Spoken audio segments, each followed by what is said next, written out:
In this video, we're going to begin to take a look at inequalities and how we can represent the solutions to an inequality on a number line. As we begin, we need to be familiar with some basic vocabulary related to inequalities.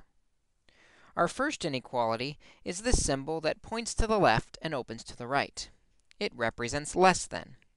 For example, 4 is less than 7. Sometimes it is permissible for the number on the left to be exactly the same as the number on the right. In that case, we'll write a line underneath the less than symbol to mean less than or equal to. That means the number on the left is either less than the number on the right or exactly the same as the number on the right. For example, 1/2 is less than or equal to 8/16. You may notice it is exactly equal to 8/16.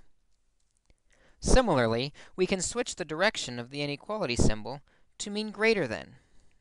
For example, -3 is greater than -7. Again, by putting a line underneath, the symbol now means greater than or equal to. 2 is greater than or equal to -4. Often, with inequalities, we represent them on a number line by graphing the possible solutions.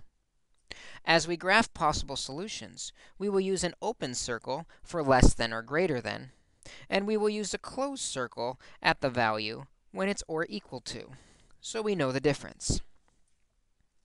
Let's take a look at an example where we can see this work out.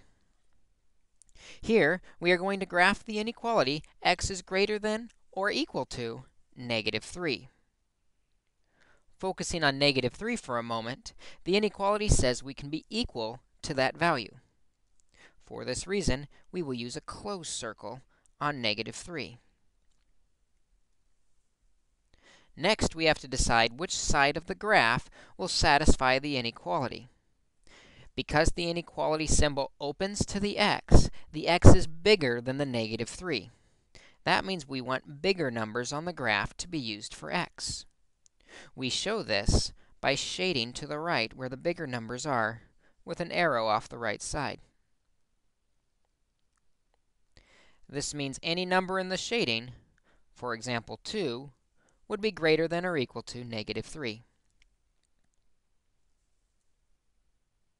Let's try another example. Here the graph's already been drawn. We are going to attempt to give the inequality. We want to know how x compares to the number where the graph ends, the number 2. Notice this time the shading goes off to the left side, smaller numbers. This means our variable x is smaller than the number 2.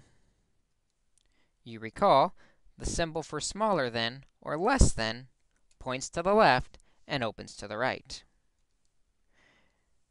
Because we have an open circle at 2, we do not want the underline on the inequality symbol, showing that x is strictly less than 2. In this way, we graph inequalities to draw a picture of all the possible answers for x.